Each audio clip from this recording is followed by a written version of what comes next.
We are here today with BMW's 2021 R1250GS Adventure, and apart from that, it's also their 40th year anniversary version. The headlight's been redesigned. It is now, it's off now. That's what it is. Hello? Hello? Is it dead? Did I kill the GS? I did not. Unkillable. The headlight's been redesigned. It's now a cornering light as well. That CDRL shape is gone. It is now an X. You've got 40 years stickers everywhere. It's a black and yellow paint scheme. It comes with these really cool looking covers, option 719. And what else is new? The wheels, I have changed those. These are not not the rims that it comes with. I wanted off-road tires. Usually comes with those golden rims. The tail light has been redesigned as well, with the brake and the signal lights all in one light. But apart all of that, what I'm most interested in this first ride is how does it handle? Is it any different from the 2019 version? Is there a huge difference now when you compare it to a 2018 or 2017 1200 GS? So let's go take a ride. That's what we do today. It's beautiful. It's sunny. Let's go.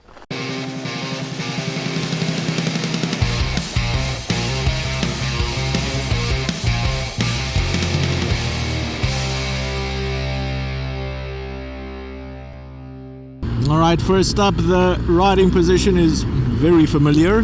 Nothing's changed on that part. So what has changed for 2021? First of all, the indicator lights. They've got a redesign on the front and on the rear. On the front, they stay on at about half power all the time, and then when you signal, they switch off and turn to full power.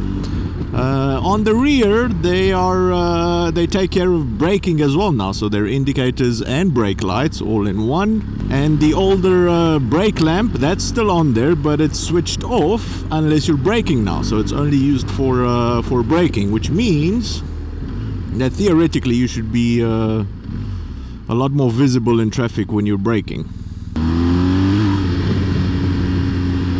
Traction control intervening there. We're on dynamic mode.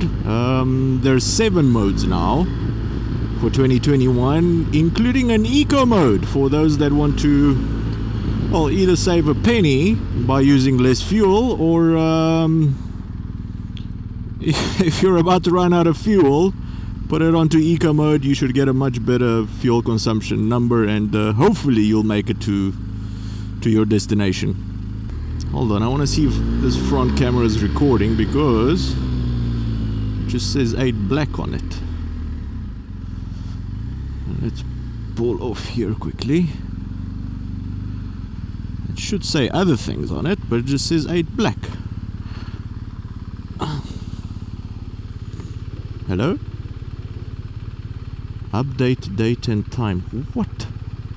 Alright, we were talking about riding modes. Yeah, there are 7 of them now, but the bike's also gotten a bit cleverer. There's a new IMU on there now, and instead of being a 5-axis, it's now a 6-axis, which I don't actually know exactly what that means, but what it means for the end user, for the rider, is the fact that the bike now can tell the difference between you actually doing a wheelie, because you want to have fun and you know how to do a wheelie, obviously, and wheel spin, where the traction control needs to intervene. So yeah, it's a bit cleverer. And also that means that on Enduro Pro, which is the most aggressive riding mode for riding off-road with specific off-road tires, on that until now you had no traction control intervention, and now you're able to have a little bit of traction control intervention. Obviously you can set that on Dynamic Pro and Enduro Pro. You can set different parameters of how you want the bike to handle, but the good news is that there'll be a little bit of traction control help on Enduro Pro. You can switch that off, obviously, but I won't do that. What else is new for 2021? The headlight, obviously, that's big news. It's now a cornering light. I had some time to play with it last night. It's a cornering light and an horizon leveling light, which means that whatever you're trying to do on the bike, whether that's in both axes, left and right, whether you're leaning left and right, left or right, or you're lifting the front or braking and lowering the front of the bike, the light will actually try to keep the same horizon, and it does that pretty well. So if you're accelerating hard, maybe not next to the cops is a good idea. If you're accelerating hard, you're lifting the front of the bike, the headlight will dip down, and if you're braking, it will lift up and try to keep that same horizon. And obviously left to right, if you're leaning left to right, it will also lift, but it will keep the same horizon. So that's their cornering light implementation there, and it was actually quite good last night. I want to show you the footage on the review, and we'll talk about it some more, so make sure you subscribe to catch the review. This is just a small first ride video.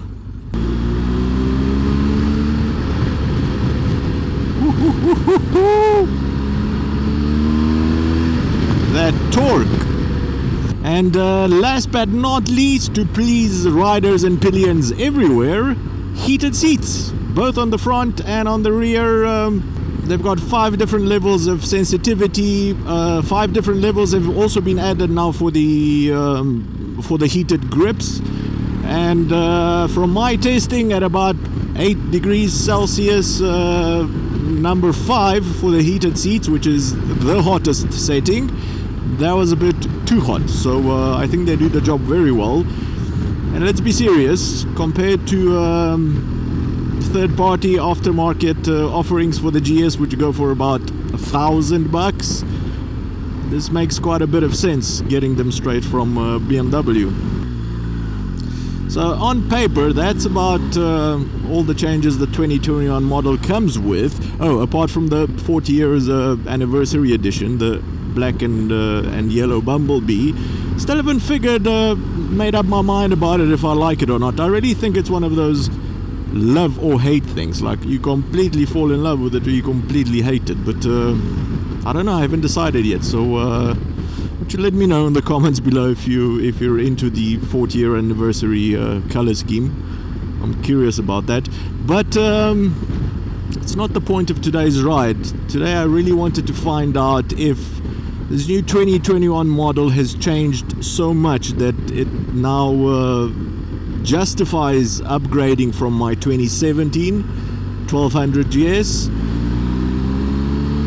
I remember riding and reviewing the 1250 when they came out in 2019, both the Adventure and the normal one, and yeah, they were different beasts compared to the 1200, but the difference wasn't actually that much to warrant me shelling out a good couple of grand in upgrading. And apart from, you know, all the updates that manufacturers talk about in the literature that they've updated new model years with, there are always other changes that they do under the hood that those are not really documented anywhere. Like 2016, they updated the gearbox for the 1250GS. Can't remember if that was written anywhere, but it was a small update, but made the gearbox completely different. 2016 gearbox compared to 2017 gearbox is just it's much more refined, it's much smoother. It's not really like a tractor like the old 2013 model. You remember 2013 LCs when they came out? Everybody was awed. Well, everybody was in awe how great the bike is, and it was. But gearboxes on those were just horrible. Yeah, so riding position is the same. The engine, they haven't mentioned anything about that in their literature, but feels snappier. It feels snappy, obviously snappier than my 1200, but it feels snappier than the 2019 version. And the exhaust note, that's different. It's not completely different, but it's a lot more fun. I'm hearing a lot more pops and crackles, and not only when I'm using the quick shifter to change gear. That's normal even on the 1200, but I think it might have something to do with when the shift cam changes positions. I don't know. Just it feels a lot more fun. That's it.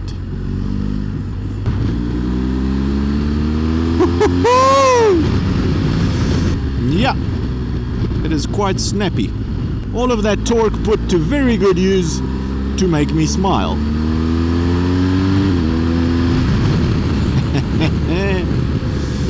Yeah, the 1200 doesn't really have a lot of it doesn't have such a pleasant sound, not from the engine, not from the exhaust. It sounds nice if you hear somebody else going by, but while you're riding it, you're not getting pleasure out of it. But this one, I don't know what they've done to it. It's not written anywhere. It just sounds better from all points of view.